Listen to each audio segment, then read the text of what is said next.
Hi welcome back to my YouTube channel ಪುಡಿಂಬಸ್ kitchen ಇವತ್ತಿನ special ದಮ್ ವಾಂಗಿಬಾತ್ ಪೌಡರ್ ಮನೆಯಲ್ಲಿ ಈಸಿಯಾಗಿ ಮಾಡೋದು ಹೇಳ್ಕೊಡ್ತೀನಿ. ಯಾರೆಲ್ಲ ನನ್ನ ಚಾನಲ್ ಆಗಿ ನೋಡ್ತಾ ಇದ್ದೀರಲ್ಲ ಪ್ಲೀಸ್ ಲೈಕ್ ಮಾಡಿ, ಸಬ್ಸ್ಕ್ರೈಬ್ ಮಾಡಿ, ಪಕ್ಕದಲ್ಲಿರೋ ಬೆಲ್ ಬಟನ್ ಮತ್ತದಂತೂ ಮರಿಬೇಡಿ. ಅದಕ್ಕೆ 100 ಗ್ರಾಮಷ್ಟು ಬ್ಯಾಡಗಿ ಮೆಣಸಿಕಾಯಿ ತಗೊಂಡ್ರೆ 100 ಗ್ರಾಮಷ್ಟು ಕೊತ್ತಂಬರಿ ಬೀಜ ಅಂದರೆ ಕಾರಿಯಂಡರ್ ಸೀಡ್ಸನ್ನು ತಗೊಳ್ಳೋಣ. ಮತ್ತು ಕಪ್ಪು ಮೆಣಸು ಒಂದು 2 ಸ್ಪೂನಷ್ಟು ತಗೊಳ್ಳಿ, ಒಂದು 2 ಸ್ಪೂನಷ್ಟು ಲವಂಗ, ಒಂದು 3 ಸ್ಪೂನಷ್ಟು ಉದ್ದಿನಬೇಳೆ, ಒಂದು 5 ಚಕ್ಕೆ ಪೀಸನ್ನು ತಗೊಳ್ಳಿ. ನಂತರ ಗಸಗಸೆ ಒಂದು ಸ್ಪೂನಷ್ಟು, ಒಂದು ಅರ್ಧ ಸ್ಪೂನಷ್ಟು ಮೆಂತ್ಯ, ಅರ್ಧ ಸ್ಪೂನಷ್ಟು ಅರಿಶಿನ ಪೌಡರು, ಮತ್ತು ಸ್ಟಾರ್ ಮೊಗ್ಗು, ಸ್ಟಾರ್ ಹೂವು, ಮತ್ತು ಜಾಯಿಕಾಯಿ ಹೂವು, ಜಾಯಿಕಾಯಿ ಇಷ್ಟನ್ನು ಒಂದೊಂದು ಸ್ಪೂನಷ್ಟು ತಗೊಂಡ್ರೆ ಸಾಕು ಸ್ಪೈಸಸ್ನ. ನಂತರ ಒಂದು ಫ್ರೈಯಿಂಗ್ ಪ್ಯಾನನ್ನು ಸ್ಟವ್ ಮೇಲಿಟ್ಟು ಸ್ಟವ್ ಹಚ್ಚಿ ಮೀಡಿಯಮ್ ಫ್ಲೇಮಲ್ಲೇ ಇದನ್ನೆಲ್ಲನೂ ಫ್ರೈ ಮಾಡ್ಕೊಂಬಿಡೋಣ.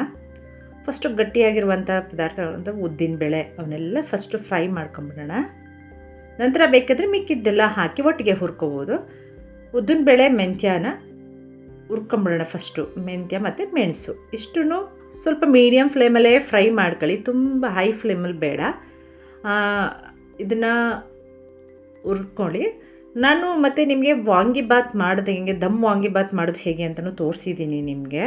ಅದನ್ನು ಡಿಸ್ಕ್ರಿಪ್ಷನಲ್ಲಿ ಲಿಂಕ್ ಹಾಕಿರ್ತೀನಿ ನೋಡಿ. ದಮ್ ವಾಂಗಿಬಾತ್ ಪೌಡರ್ ಮಾಡೋದು ಹೇಗೆ ಅಂತ ಹೇಳ್ಕೊಡ್ತೀನಿ. ಈಗ ಮಿಕ್ಕಿದಂಥ ಇಂಗ್ರೀಡಿಯೆಂಟ್ಸ್ನೆಲ್ಲ ಹಾಕಿ ಮೀಡಿಯಮ್ ಫ್ಲೇಮಲ್ಲೇ ಫ್ರೈ ಮಾಡಿ ತುಂಬ ಚೆನ್ನಾಗಿರುತ್ತೆ.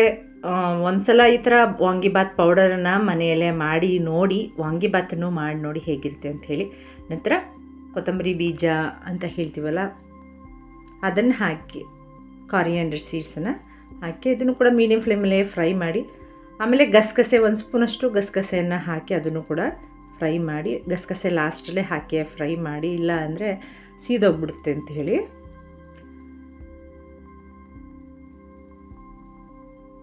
ಇದು ಸ್ವಲ್ಪ ಸ್ಮೆಲ್ ಬರ್ತವಾಗ ಆಫ್ ಮಾಡಿದ್ರೆ ಸಾಕು. ನಂತರ ಅರಿಶಿನ ಪುಡಿ ಸ್ವಲ್ಪ ಫ್ರೈ ಮಾಡಿ, ಲಾಸ್ಟಿಗೆ ಇಳ್ಕೋ ಟೈಮಲ್ಲಿ ಅರಿಶಿನ ಪುಡಿನ ಹಾಕಿ ಹುರಿದ್ರೆ ಸಾಕು. ನೋಡಿ ಈ ಥರ ಹೊಗೆ ಬರುತ್ತೆ.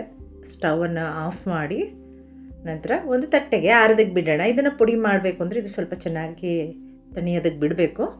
ನಂತರ ಬ್ಯಾಡಗಿ ಮೆಣಸಿನ್ಕಾಯಿನ ಹಾಕಿ, ಬ್ಯಾಡಗಿ ಮೆಣಸಿನ್ಕಾಯಿ ಕೂಡ ಮೀಡಿಯಮ್ ಫ್ಲೇಮಲ್ಲೇ ಫ್ರೈ ಮಾಡಿ.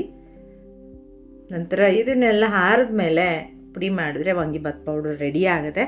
ನಾನು ನಿಮ್ಗೆ ಹೇಳಿದ ಹಾಗೆ ದಮ್ ವಾಂಗಿಬಾತ್ ಪೌಡರ್ ಅಂತ ಇದು ನಾವು ಹೊರಗಡೆ ತಿಂದಿರ್ತೀವಿ, ಮನೆಯಲ್ಲೇ ಈ ಥರ ಹೈಜೆನಿಕ್ ಆಗಿ ಮಾಡ್ಕೊಳ್ತೀನಿ. ತುಂಬಾ ಈಸಿಯಾಗಿ ಮಾಡ್ಕೋಬೋದು ಕಡಿಮೆ ಟೈಮಲ್ಲಿ.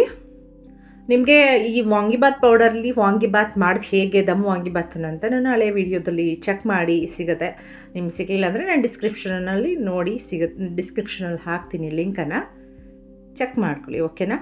ಹಾಗೆ ನಂತರ ಈಗ ಸ್ಟವನ್ನು ಆಫ್ ಮಾಡಿ ಹುರಿದ ನಂತರ ಅದಕ್ಕೆ ಈಗ ತೊಟ್ಟನ್ನು ಬಿಚ್ಚಿ ನಂತರ ಈಗ ಆರಿದೆ ನೋಡಿ. ಆರಿದ ನಂತರ ಇದನ್ನು ಒಂದು ಮಿಕ್ಸಿ ಜಾರಿಗೆ ಹಾಕ್ಬಿಟ್ಟು ನುಣ್ಣಗೆ ಪುಡಿ ಮಾಡಿದ್ರೆ ಆಗುತ್ತೆ. ಫಸ್ಟು ಮಸಾಲೆನ ಪುಡಿ ಮಾಡ್ಕೊಂಬಿಡೋಣ, ಆಮೇಲೆ ರೆಡ್ ಚಿಲ್ಲಿನ ಹಾಕೋಣ. ನೋಡಿ ಈ ಥರ ಪುಡಿ ಮಾಡ್ಕೊಂಬಿಡಿ. ಈಗ ನಂತರ ಅದನ್ನು ಒಂದು ತಟ್ಟೆಯದಕ್ಕೆ ಬಗ್ಸ್ಕೊಂಬಿಡಿ.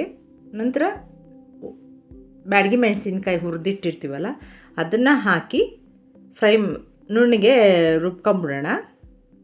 ಪುಡಿ ರುಬ್ಕೊಂಬಿಡೋಣ ಅಂದರೆ ನೀರು ಹಾಕಿ ರುಬ್ಬಿಟ್ಟಿರ, ಆಮೇಲೆ ನೀರು ಹಾಕಿಬಿಡಿ. ಇದನ್ನು ಪುಡಿ ಮಾಡ್ಕೊಂಬಿಡೋಣ. ಎರಡನ್ನೂ ಒಟ್ಟಿಗೆ ಹಾಕಿದ್ರೆ ಏನಾಗುತ್ತೆ ಅಂದರೆ ಒಂದು ಸವಿಯುತ್ತೆ ಒಂದು ಸವಿಯಲ್ಲ, ಅದಕ್ಕೋಸ್ಕರ ಇದನ್ನು ಬೇರೆ ಬೇರೆ ಮಾಡ್ತಾಯಿದ್ದೀನಿ ನೋಡಿ.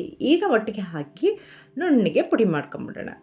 ಈಗ ಮೆಣಸಿನ್ಕಾಯಿನೂ ಆಯಿತು, ಸಂಬಾರಗಳು ಆಯಿತು ಪುಡಿ ಮಾಡಿ. ಈಗ ಒಟ್ಟಿಗೆ ಹಾಕಿ ಪುಡಿ ಮಾಡ್ಕೊಂಬಿಟ್ರೆ